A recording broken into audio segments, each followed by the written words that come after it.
Hello, welcome to the EdgeWave ePrism email security webinar, talking about best practices via ePrism.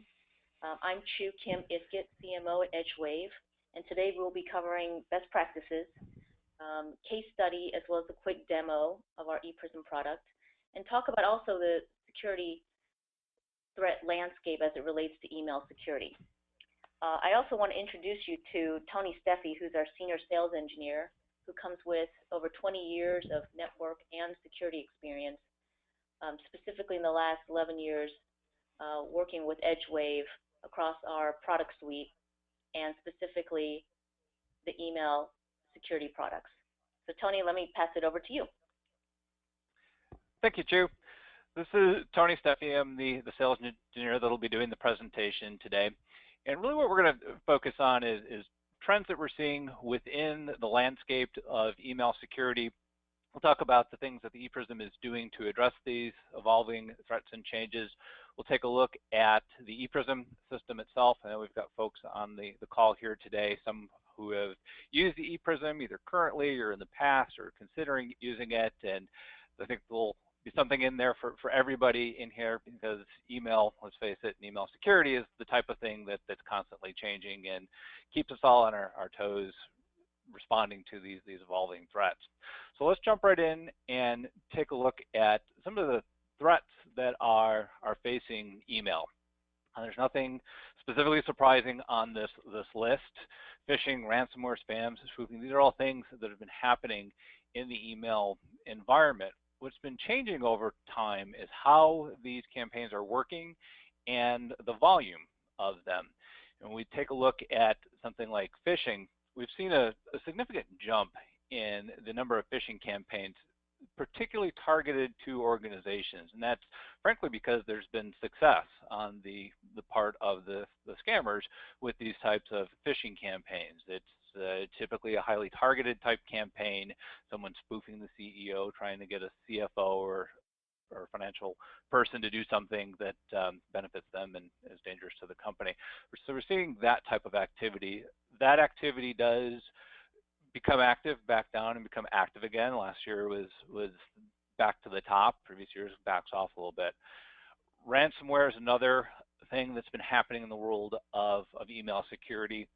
Ransomware really is the type of thing that is a campaign that someone will craft and create, and once they think they've got something that's pretty good for what it's supposed to do, basically get you to click on something, download something, look at an attachment, and then lock up your data and hold it for ransom. Right? So that type of a campaign, active, backs off, active again. We're seeing much more activity within ransomware in 2017.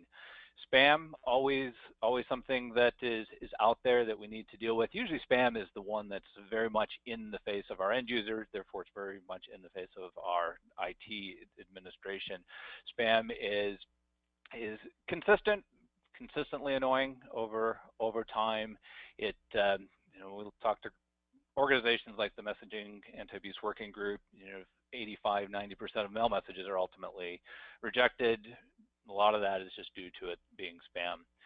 Spoofing, another concern and issue with there. A lot of these campaigns use spoofing, so they purport to be somebody else to be able to get through our email security defenses, and then once into your email system, then they're going to claim to be somebody else, all with the idea of being able to get past the various defenses that we put in place.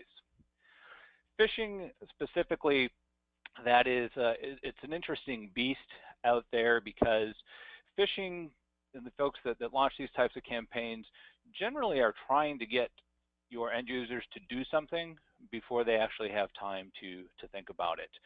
This is a chart that talks about a Verizon data breach, and it just takes a look. The bottom line there is time, and you can see most of the activity, most of the, if you will, success for this phishing campaign is that they get people to look at these things very quickly, and then over time the efficiency of that particular campaign will die out.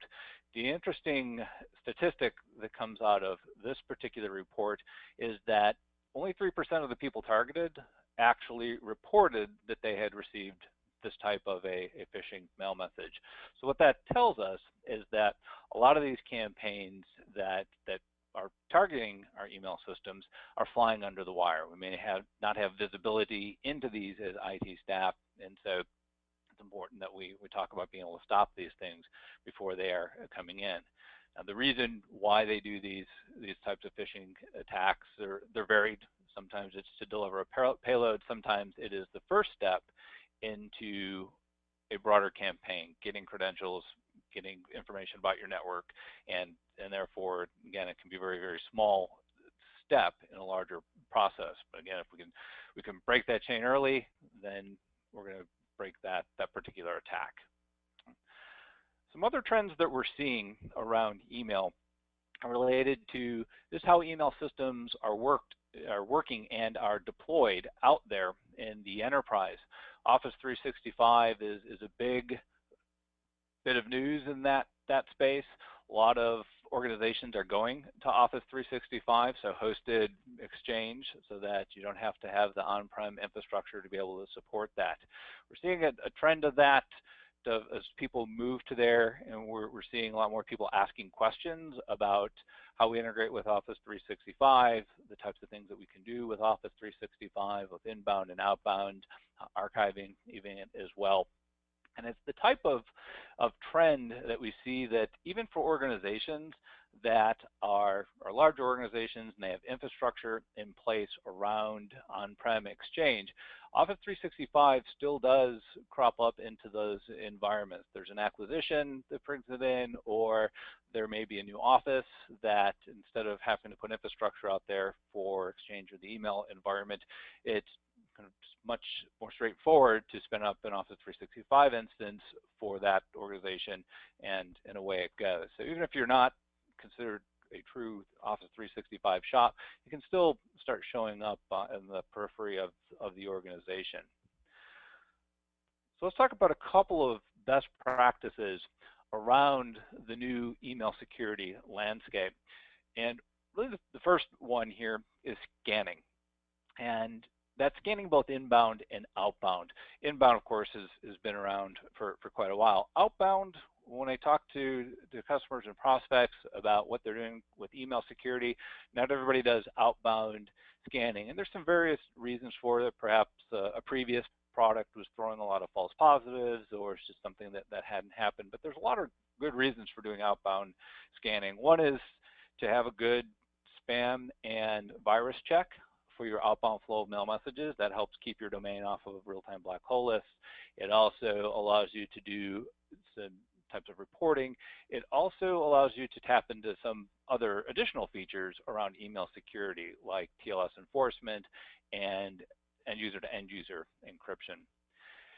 The restriction of email systems, particularly when we start talking about cloud-based systems. So making sure that your email system's only accepting mail that has come from one of these scanning systems. And in the firewall days, we would lock down our firewalls to make sure it only came through our scanned email systems. But as we talk about moving to things like Google Apps and Office 365, that same rule applies. I found quite a few campaigns that were using Office 365 when it was not locked down to be able to bypass some of the security things that were in place. Spoof protection is another important element to addressing these things. ePrism certainly has spoof protections in there. They are the type of things that an administrator needs to turn on and needs to watch to see how those are functioning in the environment. We'll take a look at these in a bit more detail in the demo when I actually pull up the ePrism. It's important to have them, turn them on and use them, and make sure that you've got that in place and that they're functioning. The grouping best practice in here, put this in here for a couple of reasons. Groups are an interesting concept within email security. The concept behind a group is to be able to have a collection of mailboxes that are treated differently than the defaults. One way that you can use groups would be to enable certain functionality for a group of users. If you're in the IT staff, you can receive zip files because you've been trained to handle that type of potentially malicious content. The defaults for the domains do not have that on. We can also use this as a way of migrating to Office 365 because we can route mail messages based on mailboxes to go to different email servers, some to on-prem Exchange, some to Office 365. Reporting, another tool in the defense of email. Reporting is going to tell you what's going on, what types of things are trying to come into your network. It's going to also give you insight as to where your spoofing campaigns are coming from and what types of mail messages are legitimate and which ones aren't. And the last bullet item on here as a best practice is really about expertise. And that is using a third party to be able to do these types of email security components. There are many different functions that you can plug in and buy within, say, the Office 365 environment itself, but Microsoft specifically isn't the expert in this field. So it really makes sense to focus on a company that has the expertise, the experience, that works with email all the time. Exchange, Office 365, Google Apps, they're awesome email platforms, and it's great when you put security on top of them. So the ePrism and EdgeWave, that's what we do. We have a suite of products. So EdgeWave has been in the security business for quite a while. We do the ePrism for web security. We have the ePrism for email security, which we'll talk about, and a little bit of a teaser about something that we'll announce here at the end, archiving and file sharing. We've done archiving for quite a while. We have a new platform that's going to be coming out that has a lot of exciting functionality for these modern email systems. Let's talk about the ePrism. So the ePrism, sometimes you'll hear us call this the security suite, or there's other names for it, but the idea really is to have a wide breadth of products that are designed to fully protect email within the organization. And that starts with our philosophy, what we call zero-minute defense. That is a process that is a human analytic process that we use for detecting this type of malicious content. It's core to the product. We've done it from the very beginning. It's what we built the ePrism around. It's how we identify these tricky types of campaigns that come in. Multi-layered defense, so not just one scan or counting on one thing to have happen. We do a number of scans as part of processing the mail messages, antivirus being one of them. The components within the security suite, there is a DLP component, so that is a scan. We can use built-in dictionaries for healthcare, finance, profanity. You can create your own custom dictionaries. That's looking at the actual content that's flowing through the email system and taking an action when there's a match. Encryption, another component with email security, that can be as simple as server-to-server encryption through TLS, or we can do end-user to end-user encryption through our park and pull or push encryption. The continuity piece is the ability for users to send and receive mail messages even when the local mail server is down. So the ePrism continuity service, basically what will happen is if your email server is down or Google Apps or Office 365 is not accepting mail messages, we will spool those mail messages. Continuity gives people the ability to go in and interact with them. They can read the message, they can respond to it, they can create new mail messages, they can have all that activity then be sent down to the mail server once the mail server is back online. And it's done without having to load anything onto your email server or onto your client. So it's really a level of fault tolerance without having to build out infrastructure. The last part of the ePrism email security suite is going to be archiving. And the archiving component, that is cloud-based archive. We connect natively into Exchange and Office 365 through Exchange Web Services. We can pull a copy of mail messages in there. We'll talk a bit more about this towards the end. The idea with archiving is that we can go beyond simple compliance archiving, and we can offer a whole suite of additional functionality that can make your archiving system very functional and have a lot of benefit in addition to just being a compliant system. The way that the ePrism system works is that your mail flows inbound through the EdgeWave cloud first. We process it and then send it to the destination mail server for outbound. To use this as an outbound relay or smart host, and that's how we'll see the mail messages going outbound. The process here, once your MX record is changed to the EdgeWave cloud, we're going to receive those mail messages in and immediately start doing scans. So IP reputation, we're going to verify that the user is legitimate, that the sender is legitimate. We're going to do an A/B scan. We have our technologies in here, the spam trigger, bot hunter, scan filter. These are all scans that are happening under the covers. What's on top of all of this is that 0-minute defense process. So that group within EdgeWave, live analysts that are doing the scanning, they're looking for specific types of content, so spam campaigns, spear phishing campaigns, bulk mail messages.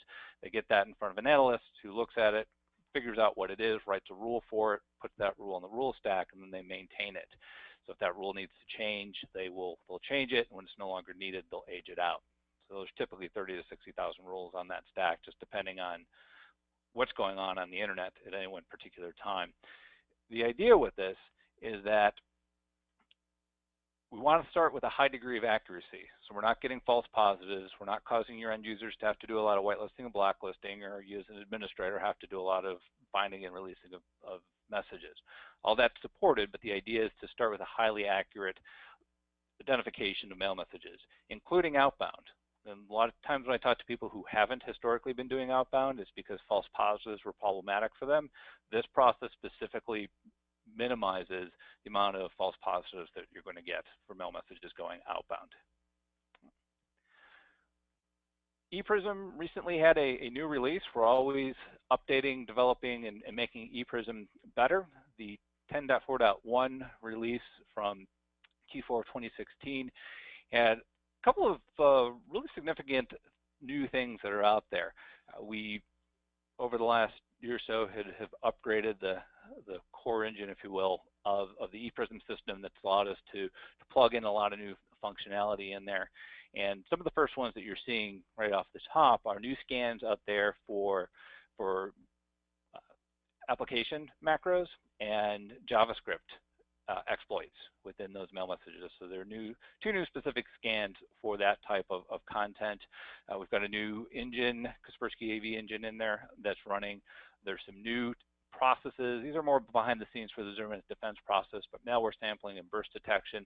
These are looking at the behaviors of campaigns to be able to get them on the radar identified and rules written against them as soon as possible.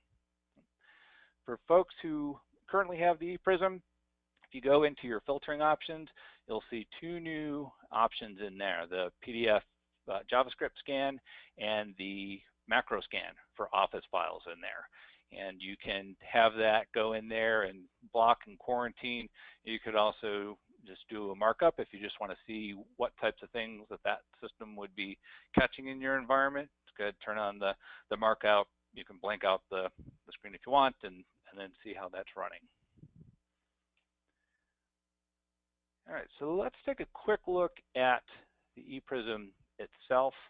I'm going to bring up an ePrism window here.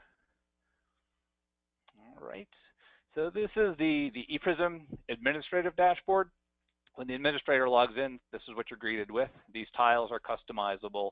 I've got it set up to show me mail statistics. So this is a sample of a reporting statistics that will give me overview of my mail flow. In this case, this is a pretty normal looking pie chart here. A lot of it's being quarantined, some of it's being blocked. But if I had a large amount being blocked or a large amount being discarded, that would give me an indication that I might be under some type of attack there.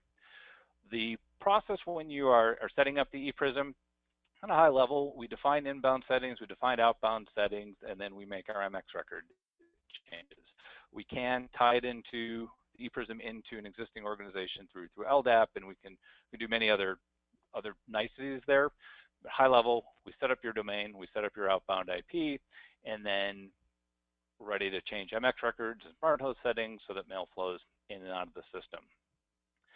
The settings, when you're setting things up on the inbound side, there's really the scans that are happening are going to be the most important for our conversation today. So as we're scanning the mail messages, we're telling the system to take different actions, both inbound, and we can do this outbound as well, but we're sending things to the system quarantine, only accessible by the administrator, or to the end user quarantine, end user or administrator. That is then how your users can be able to find those mail messages. Something that we added along the way here is the compliance, the DLP engine on the inbound side of the scan. And this came about due to a lot of folks asking for the ability to do a credit card scan for mail messages that were coming into the email system. DLP historically has been an outbound scan. The ability to do this inbound DLP scan lets you, in this case, quarantine credit cards or finance type information. That allows you to say and show to an auditor that your email server doesn't get credit card information, doesn't need to be PCI compliant, it's not a card environment. And so having that in place can certainly offload a lot of regulatory load that you may have. The other scans that we're going to do them for file types, and we can do custom scans as needed, and that's defined in this section.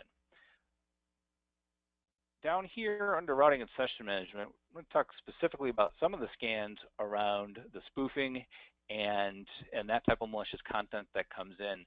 For folks who have the ePrism today, this is functionality that may or may not be enabled currently. It's well worth taking a look at it. The first scan is the global protection. This is going to be a scan for your domain.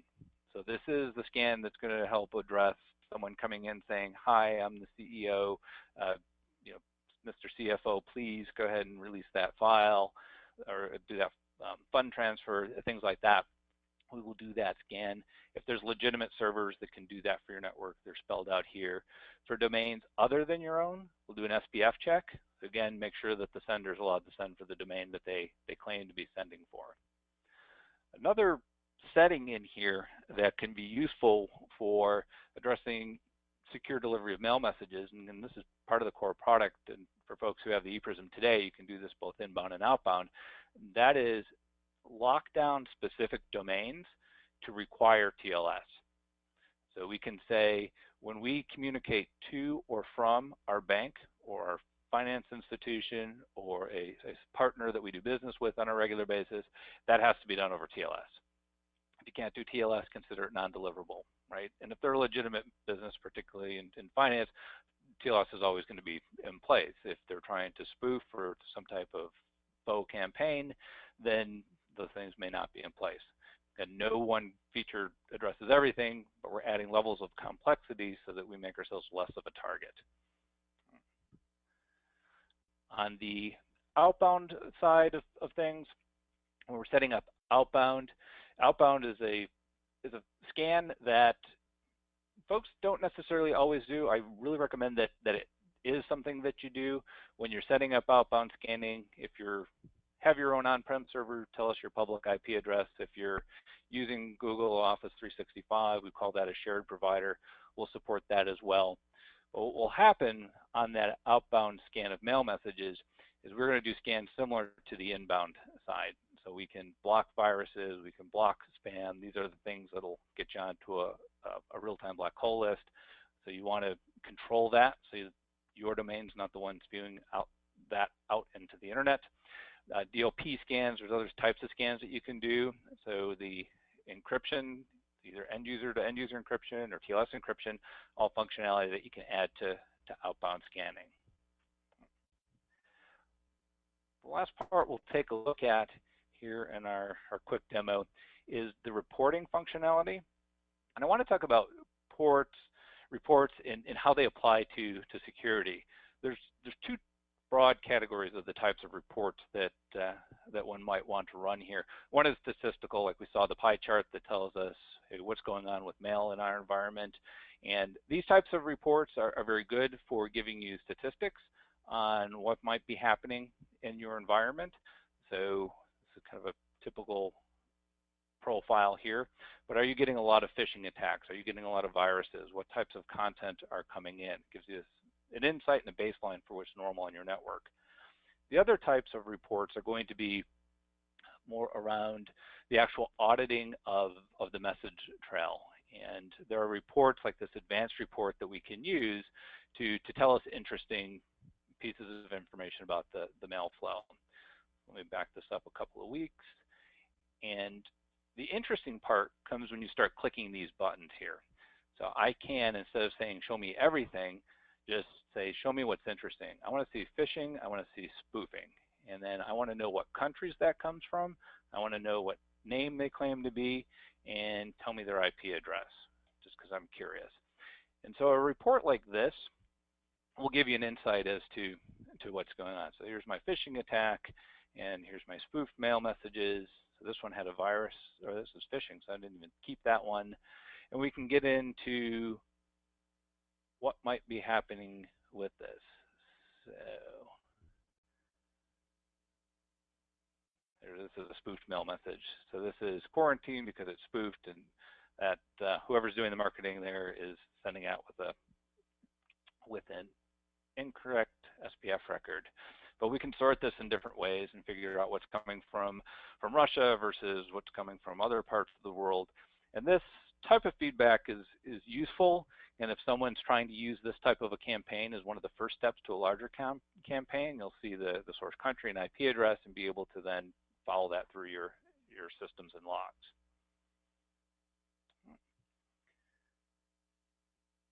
All right, so let's go back here to the presentation and talk about, there we go, a quick case study of using the ePrism to address, in this case, a company that was receiving a large number of spoofed email messages. So this is a company not unlike our companies that we may work for, a mid-sized marketing agency, about 1,100 mailboxes, and the issue was that they were getting a lot of spear phishing mail messages. And fortunately, their executive staff were very good at recognizing this and raising it to IT. The challenge, though, was that they were getting just an exorbitant number of these types of campaigns. For whatever reason, this organization fell into someone's sites, and they kept trying to phish them in different ways. In addition to that, they were getting a large amount of just annoyance spam and mortgage rates and that type of things, much more so even when they're using the Office 365 tools. This is an Office 365 company. So the answer there was to deploy the ePrism system. And what we did in that case was we set them up for inbound and outbound. We turned on those spoof protections that we just saw, and then we made sure that the legitimate senders were whitelisted appropriately, and that got things tied down quite nicely. We still had a couple of executives that were getting targeted in what I would just call a unique way, so we created a custom filter to address those. Initially, we just had it monitoring, then we had it actually quarantine those mail messages, and away it went.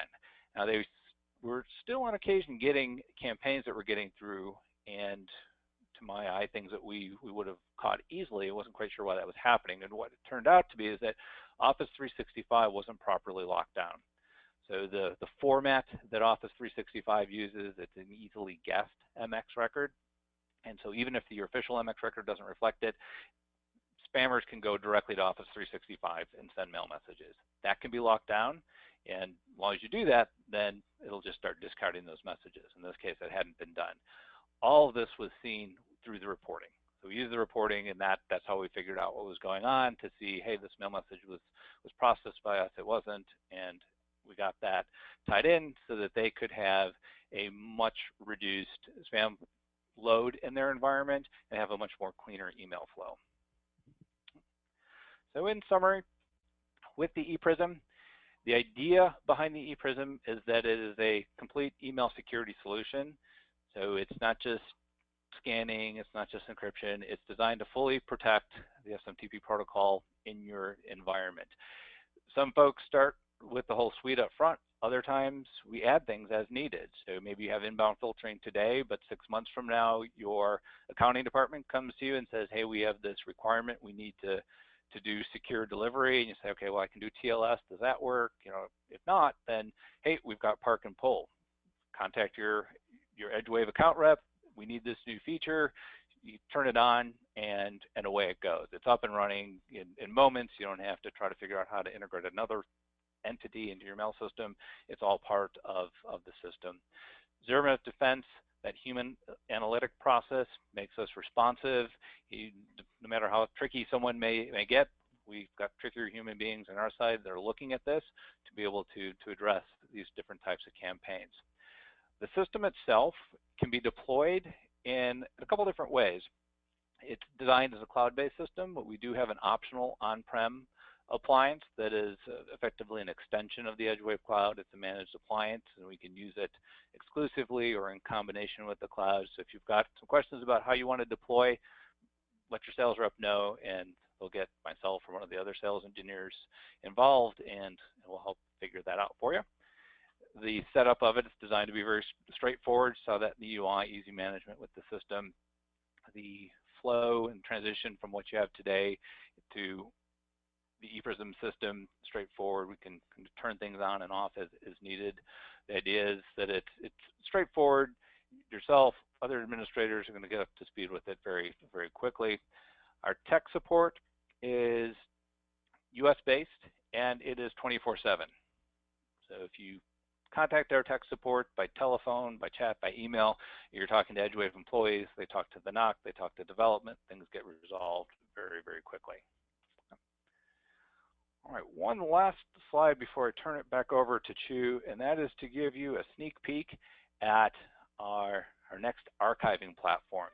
I mentioned this a little bit earlier in the demo here. EdgeWave, we've been doing archive for a number of years, and we have a new platform that's coming out. And that new platform really is designed to address modern email systems. So we can connect in through journaling processes or Exchange Web Services to be able to interact with your mail server. That allows us to journal, archive. It also allows us to do some very interesting things like stubbing, mail replacement, mail recovery. We can have your users interact with the system in a variety of ways. They can use the web portal. We can use links within the mail messages. We can also use a variety of client-based methods for interacting with the system. And it can be as simple as a message that remains in the mailbox that lets them recall, or we can load a client in and they can do things like search their entire archive directly from their mail client. The mail management functionality that is part of this new platform is really exciting. It lets you do things like large file sharing. So instead of moving, say, a 5 meg file through your email system, it just puts a copy up in the cloud and sends a link through the email system. And there's other things that will be coming along the lines with email management. All right, so that's what I have for our presentation here today.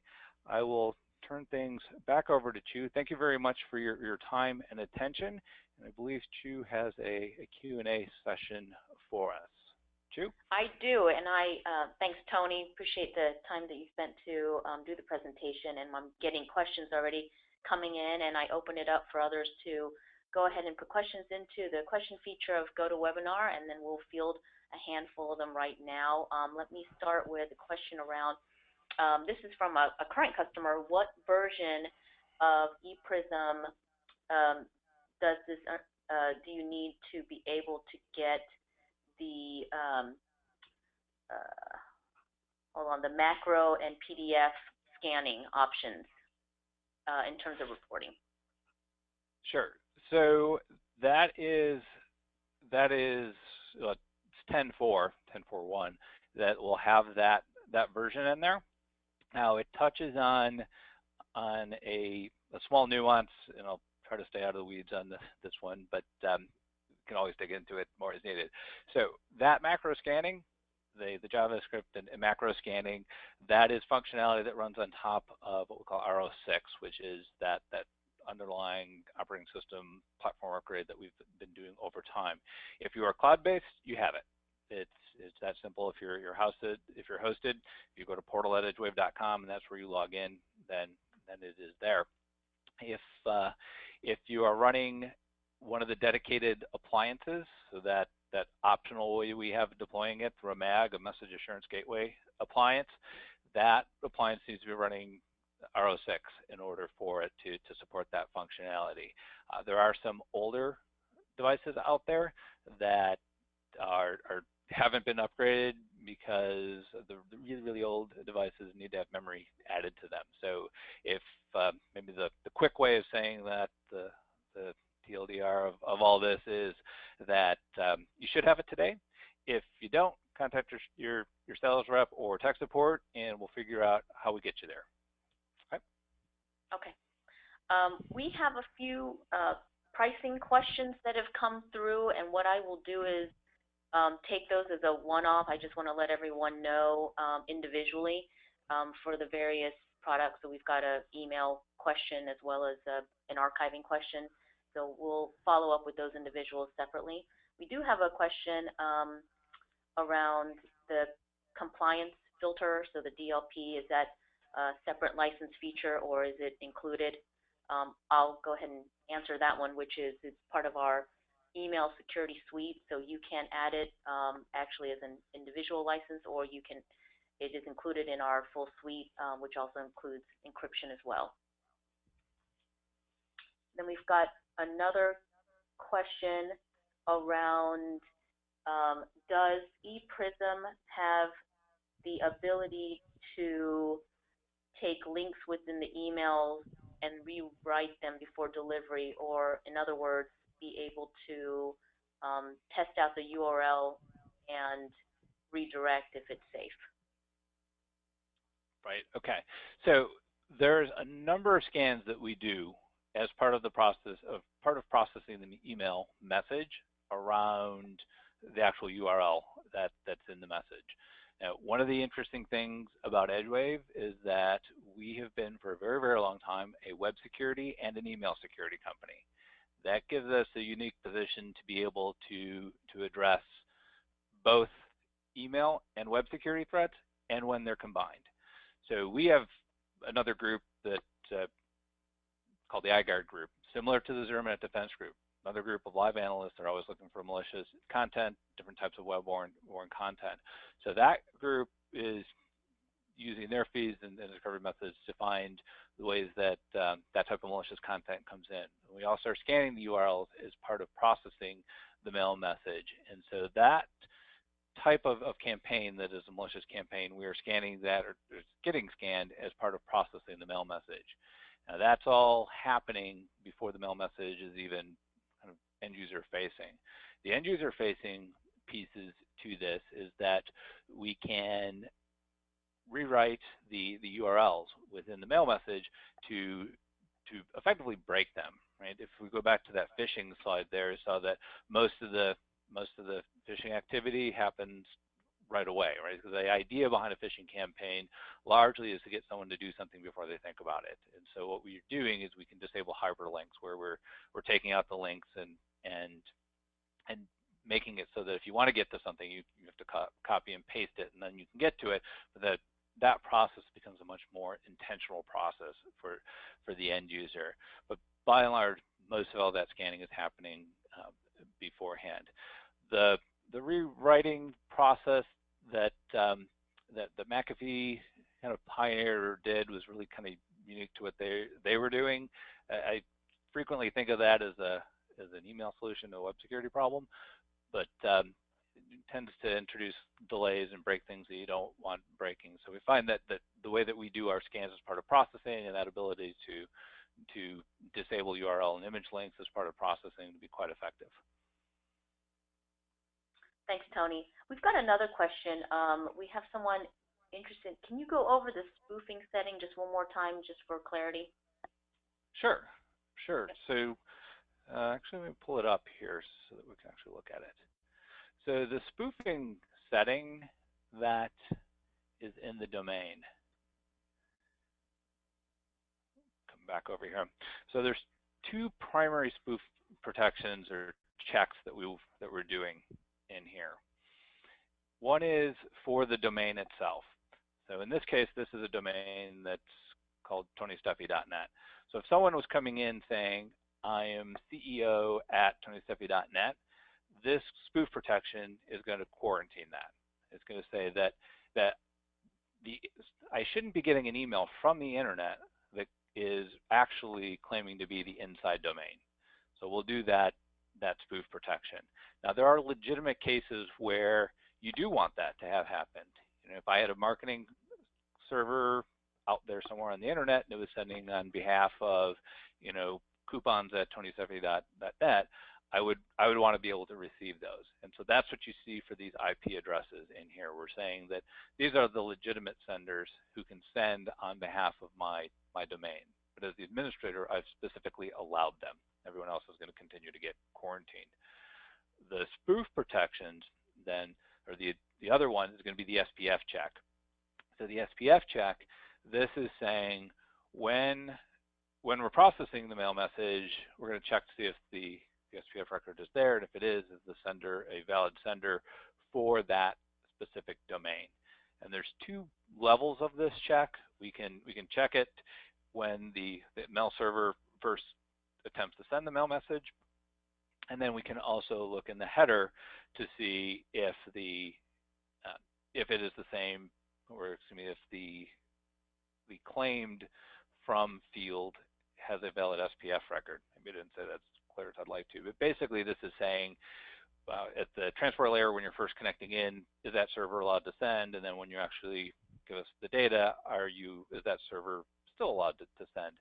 We can do one or both of these checks. I generally leave it with always check the transport layer, because that's going to be the one that's going to be hardest to spoof. If someone's really slamming your domain, then we can turn this on. You can get a bump in false positives when you're doing both of these checks, because there can be some legitimate reasons for this. In that case, you just end up whitelisting it.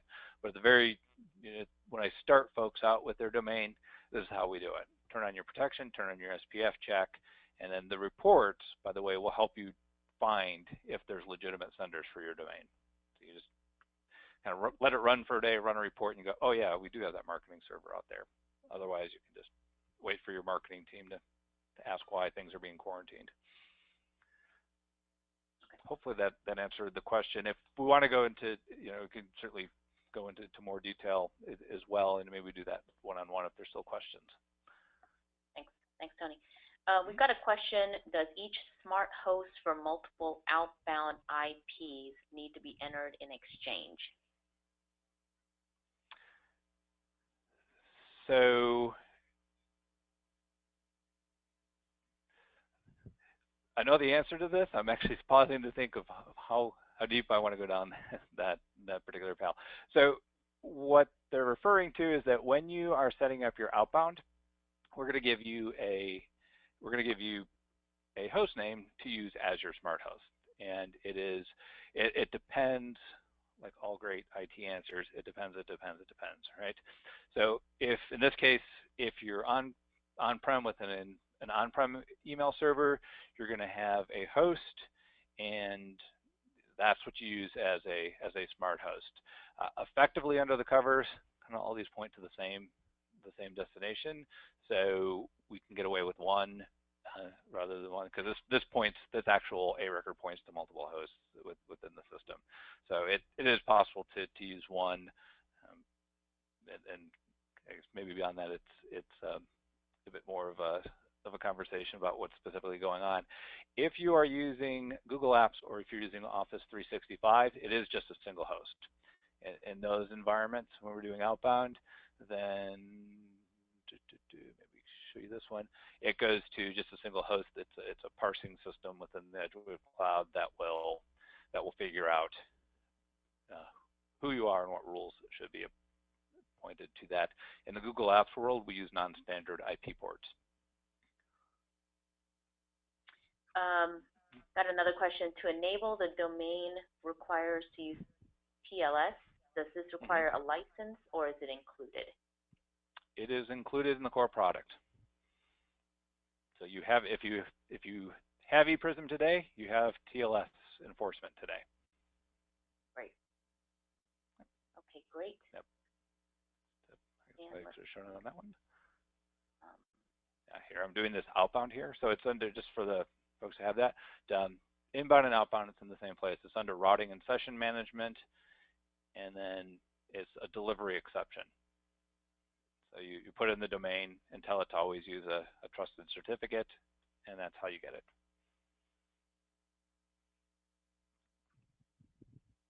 Okay, great. We have time for one more question or so. Let me look here. I've got a few of them. Let's see.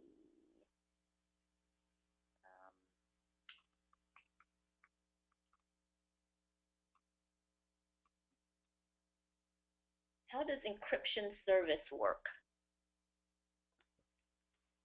Sure. So there's a couple possible answers to that. I'll give you the most common. With park and pull encryption, so if requiring TLS does not meet the requirement, then we can do park and pull encryption. And really the idea with park and pull encryption is, how do I make sure that I send someone over an encrypted pathway? And the way that it works is that when a mail message is sent outbound, it goes through the ePrism system. It's triggered to go to special routing, and at that point it's parked at the EdgeWave cloud. Then the recipient gets a notification, and they click the link in the notification. It brings them back to the EdgeWave cloud, and they can read that mail message. So it can be triggered in a couple different ways. I can, like in this case, I'm using the DLP engine that says, hey, send anything that has a match with a credit card or a finance, like a bank number, send that to special routing. I could do that for file type. I could do that. I could use an Outlook plugin. I can use my own content filter. But either way, when that's invoked, what will happen is the recipient will get a notification that looks like that. And you can customize that and change logos around and whatnot. But they'll click the View Secure Message in the middle, and that'll bring them back to the portal. And you can actually change the logos that they see there. And they'll be able to then log in and read the message. And then whether or not they can reply or download or forward, that's all controlled in here. There's a variation of park and pull that we call push encryption. It works in a similar way. A mail message is triggered to go through the process. Instead of parking the message, though, at the EdgeWave cloud, we take the original mail message, we encrypt it, and send it as an attachment to the notification email. And then when the user clicks on the view link, it's still bringing back to the EdgeWave cloud, but instead of reading it from the portal, they're reading the message that's being decrypted from their desktop. It basically satisfies a requirement to not park a mail message in a third-party cloud service. Okay. We have another question here. Are there plans to include the blacklist or block feature in the daily digest? Okay. Had to go in the Wayback Machine for a minute there. So yes, there is. Maybe the more product management answer to that is a feature request that development has received, and they're looking at it. So there's no specific time frame for when that will be.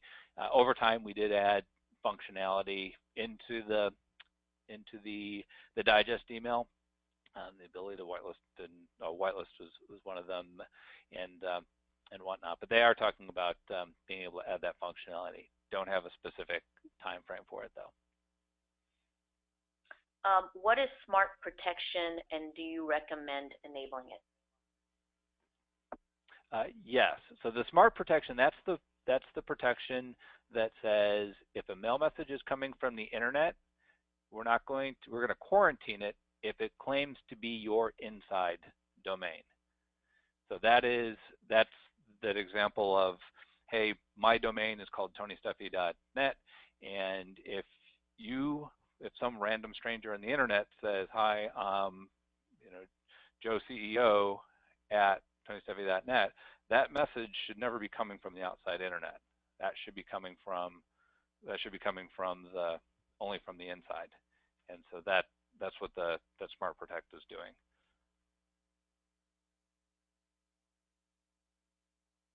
Okay, great. I think this concludes our Q&A for right now. We really appreciate the time you spent with us today. I hope you found some value with our presentation and the questions in the Q&A session. Please stay tuned for our next webinar around archiving. It'll be exciting. We've got a lot of new features and additional services around file and email archiving, as well as content sharing that we'll be sharing during that time. It's scheduled right now for March 22nd, so keep your eye out on that, and then go to our landing page to get to get signed up.